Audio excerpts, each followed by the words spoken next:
to Cornwall Seal Group Research Trust's virtual conference, Sharing Our Seas, Seals and People. We are excited to share an inspirational series of talks exploring a variety of aspects of seal conservation in the UK. And it's our 20th birthday. In that time, we've done 35,000 plus surveys, processed over 1 million photos for 72,000 plus Seal IDs. To make sure we can continue this important work, check out our website to join our Wild Seal Supporter Scheme, back our crowdfunding campaign, or shop in our online store. Thank you for your support.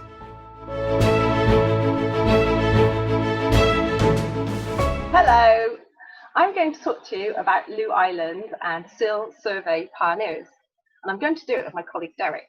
So this is Looe Island here, beautiful spring day there for that photograph, and the talk's going to be, it's going to cover seals. We're going to talk about seals a lot, and we're going to talk a lot about the people involved in surveying the seals on Looe Island, and here are some of the pioneers that have been surveying them. This is myself and my colleague Derek there, and I'm the person who looks like they're growing out of the rock on Looe Island because I live here. I live here along with my partner John. That's John Ross on the left, and the wardens for Cornwall Wildlife Trust. Cornwall Wildlife Trust own the island. They were given it back in 2004 by the Atkins sisters. The Atkins sisters were two sisters from Surrey who bought the island in the 60s, didn't have any children, so they left the island to Cornwall Wildlife Trust, asking us to look after it as a nature reserve. And that's what we do. We moved here in 2004, but we've been living here properly since about probably 2009, something like that. And this is where Looe Island is. So we've got a map there of southeast Cornwall with Plymouth, and the island is this little dot here, and the red line on this map actually shows Whitsand and Looe Marine Conservation Zone, and that was one of the first conservation zones to be made in Britain. And this is a slide of the island, a nice aerial view. The island itself is about 22 acres. 22 acres doesn't mean a lot to me, but if I say to you that this border around here is about a kilometre around, that might give you a better impression. It takes people about 15 minutes to walk this well-cut trail that you can see through the grass there. It's about 150 feet or 47 metres above sea level there at the top, and it's actually a marine nature reserve, and it's because of this coastline all the way around that it's so special. The coastline, or the foreshore, actually belongs to Cornwall Wildlife Trust, and that means that because we own the foreshore, we can control access to the island, and that means we can help to keep it special by managing when people come here, and hopefully reduce disturbance to certain parts of the island. And just as a little bit of interest, you're probably wondering where I live. It's actually hidden behind those trees there. So the house that John and I live in is tucked in behind there, and I'm lucky enough to say that in the mornings I sometimes get woken to the sound of seals. So I can, from my bedroom, I often see and hear seals out here. It's very special. So the whole Looe survey, seal surveys and the pioneers, how did it all start? It all started with two women and a seal called Nelson. This is actually Nelson here. The two women I'm talking about are Abby Crosby from Cornwall Wildlife Trust and Sue Sayer from the Seal Group. They both had an interest in the seals of Looe. Abby partly because she was working for Cornwall Wildlife Trust as part of the voluntary marine conservation area that we had setting up here. And she was talking a lot to fishermen, and a lot of them were saying how the seals would take their fish. And Abby thought, okay, and we don't know much about this population of seals. I mean, how many are there? Is it the same one taking the fish all the time? Are they taking the fish? And so she was quite keen to get started with some sort of survey. To bring in Nelson, this big large bull seal that you can see here, is actually a statue. It's a statue of Nelson because Nelson was a seal that used to frequent Looe, and he was very popular with everyone. He sadly died in 2003, and the people of Looe thought it would be a really good idea to have a statue made of him. So they commissioned the work of a local artist called Susie Marsh, and she created a statue, and in 2008 it was finally unveiled, and it was so important this unveiling of a seal that Sir Robert Knox Johnson, him of going around the world, non-stop, single-handed, actually unveiled it. And then they had a flyby. They had a flyby by a helicopter out of RNAS called Rose. I hope you're now starting to think, oh, people of Looe, they're quite into their seals. Sue and Abby picked up on this, got together with some volunteers who are willing to trial out a way of surveying the seals around Looe Island. And in one December day, they went out by boat and they went round, did a trial, and realised the easiest way to survey the seals was actually if they had a team based on the island. So then in the spring, they started to survey the seals from the island.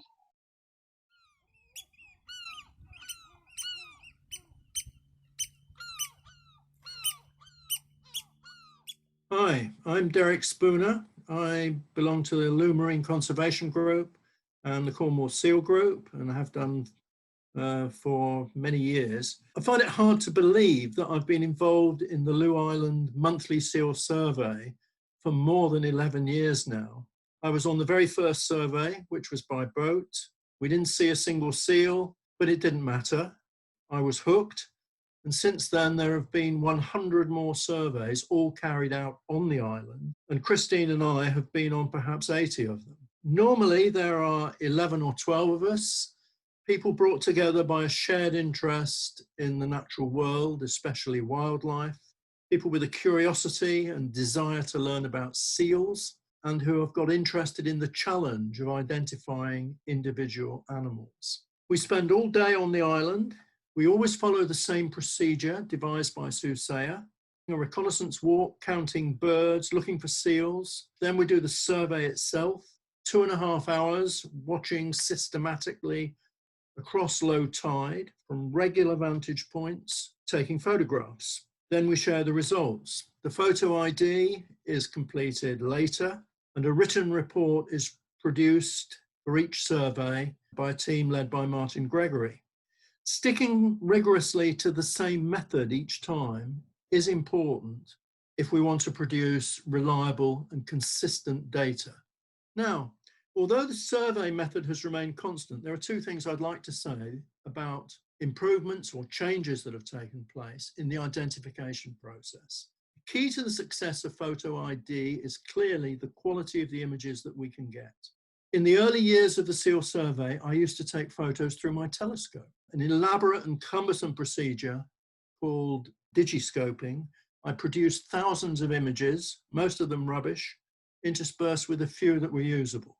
The seals that are hauled out on the rocks off Looe Island at low tide are perhaps 400 meters away from where we are standing. There's lots of glare, there's lots of reflection from the surface of the sea to contend with. But as the years have passed, we've had better photographers join the group, people with classy SLR cameras, and then the adoption of bridge cameras, which give ridiculously powerful magnification.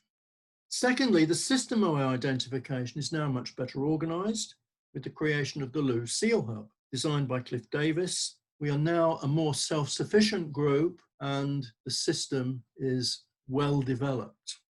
Who are we, these seal surveyors? Well, we're a motley crew. Many of us are retired. We have the time to do this, of course, but we come from a variety of backgrounds. These include, for example, a vet, a vicar, the mayor of Looe, former lecturers and teachers, an ex-town clerk, a former electrical engineer, ex-police officers, students, marine biologists, conservation workers, and so on. Different skills, different outlooks, but a shared love of this beautiful place, Looe Island, and of those mesmerizing grey seals. Rather strangely, in some ways, the survey reminds me of cricket, which I played for many years at a high standard and missed badly when I became too old to carry on playing. Why do I say this? Well, it's an all-day activity. There's a team of people from varied backgrounds. They're not work colleagues. We meet together to travel to a venue. We have a shared passion for an activity that we love. There are long periods of waiting for something to happen. There are short periods of intense activity. There's lots of conversation about the playing conditions, the weather, the wind direction, plenty of banter, plenty of refreshments, sandwiches, cake, cups of tea, keeping a scorecard, keeping a record, and lots of new friendships formed. So what did they learn in those early days? They learned loads. It was a real success. They realised there weren't a handful of seals living here, which is what we thought. There were over 159 seals, different seals that they've learned about, 15 of which were regularly seen and 6 of which we could say were semi-resident, so seen here most of the time. We now know that the number of seals visiting Looe Island varies throughout the year in a discernible pattern. There are 2 peaks, the first in early spring, the second a bit higher as a peak in mid to late summer.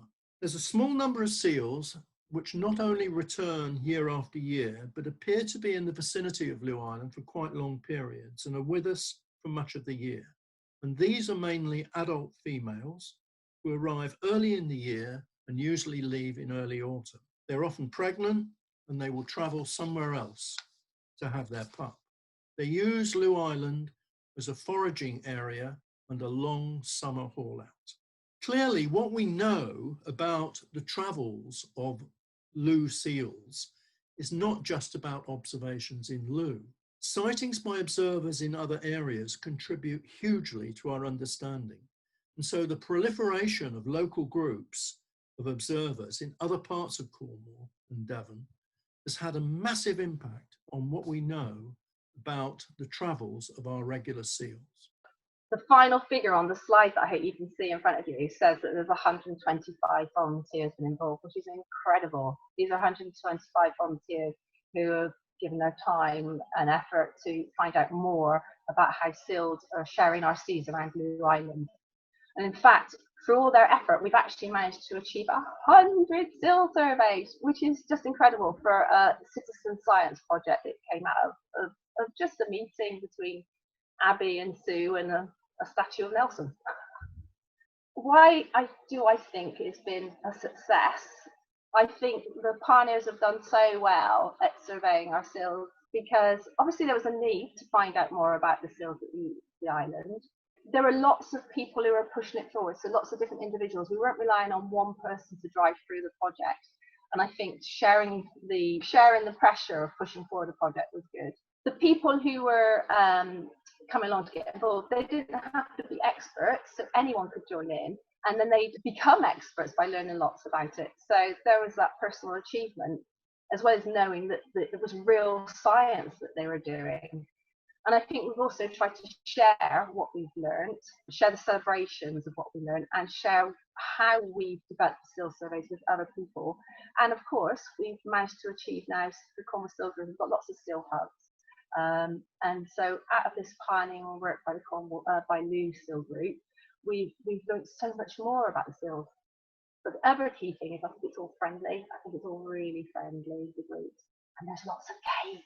Lots of cake share. Key thing of any volunteer project and citizen science project, get cake involved. So for me, working on Cornwall Wildlife Trust Looe Island Nature Reserve, it's very important for me to be able to engage with visitors because we do have people come across. Access is managed, but people can come across on an authorised boat and they can walk around the island and hopefully see some seals. And knowing about the seals has helped me to share my knowledge with them. So people might come back, well, if they finish their walk around and say, hey, I saw a seal. And I can actually say, well, I can tell you about that seal. Because the seal group and seal pioneers have got together so much data that I can then express to them about how that seal is unique to here, where else it's been, a little bit of life story. And I think as soon as you start personalising things like that and telling people, individual stories, they can really engage with wildlife.